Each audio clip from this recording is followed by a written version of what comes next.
workshops around all sorts of issues, and Reverend Pat and myself will be there this afternoon with Susan Horn, and we're going to be winging it a bit, but we're going to be there this afternoon, and we're going to talk about how worshiping communities, and not just Christian communities, but how peoples of faith can become more trans-friendly in our churches, in our synagogues, and in our temples, and also to point out some places in Scripture where we truly believe that trans people are focused upon.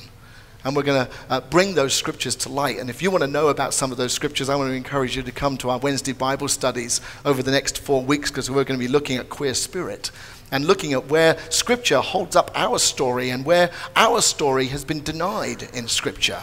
And we're going to reclaim the Bible over these next 4 weeks together. So I want to encourage you. We're going to be standing with our trans friends, and a number of our trans sisters and brothers are not with us this morning because they're at Trans Unity flying our flag this morning, and so we're very appreciative to them. And then next week we have the opportunity, next Sunday, to come together again, and for those thousands of folks who will be on the Pride Parade route, to help them to hear a progressive voice of faith. A faith that says we believe in a God who doesn't make mistakes, a God who doesn't have stepsons and stepdaughters, a God who created all of us equal in the image of God, and we're to be able to stand on that parade route and say, this is a place of worship where you can come and not just be tolerated, where you can come and you can be accepted for the full human being that you are. I'm tired of churches who say you'll be tolerated. We'll tolerate you in the pew. We might even tolerate you in the music department.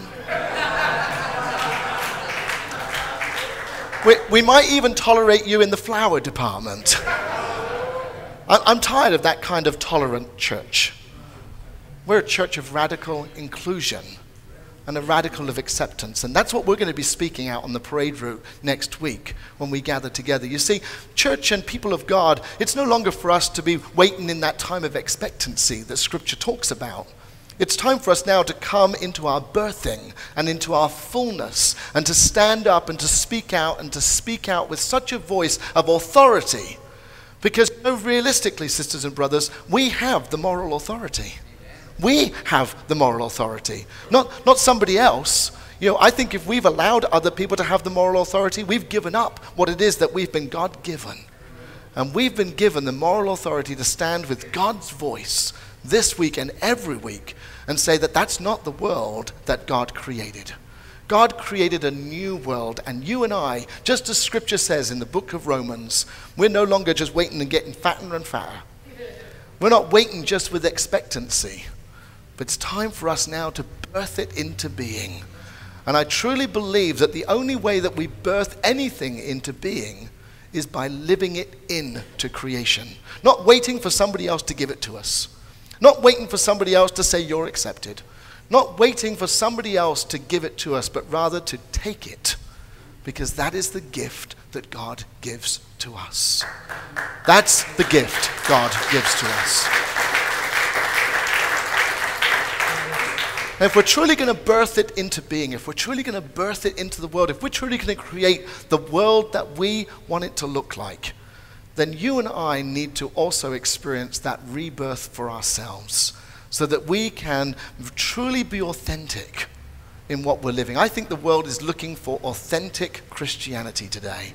I don't think they're looking for just dogma.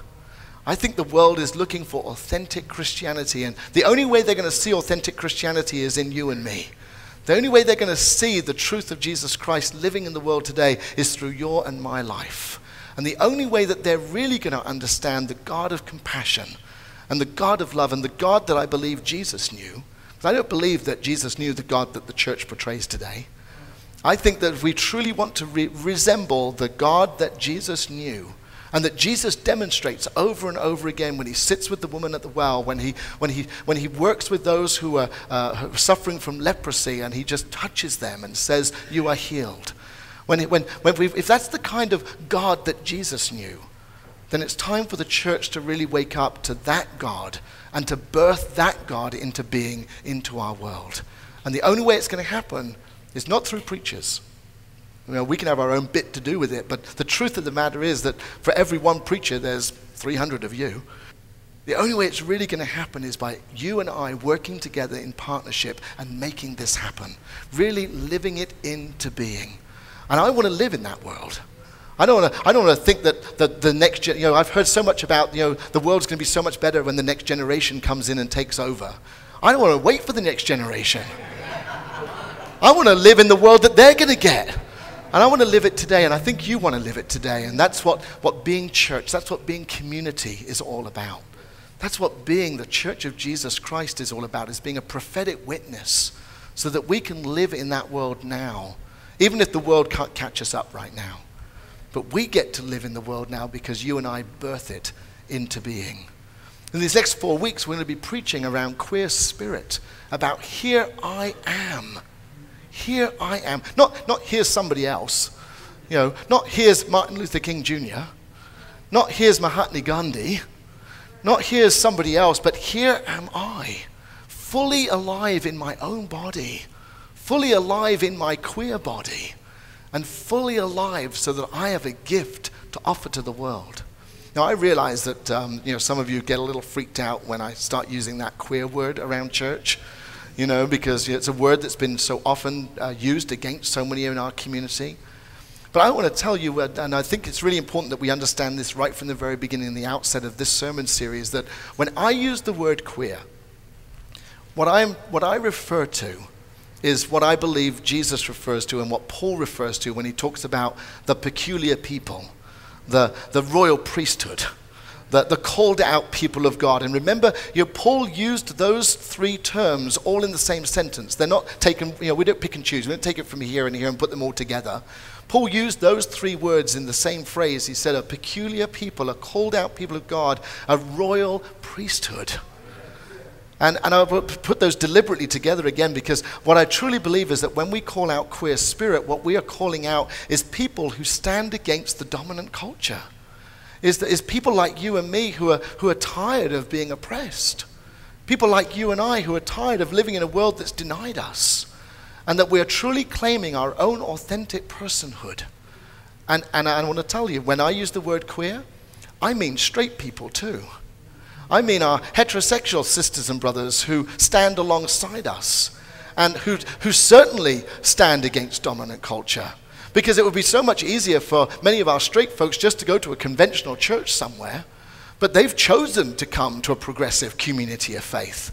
They've chosen to walk alongside us and to embrace their queer spirit. I said this a few years ago, and I still believe this to be absolutely true. I often in our community have met straight people who are far queerer than our LGBT community. I truly, truly believe that.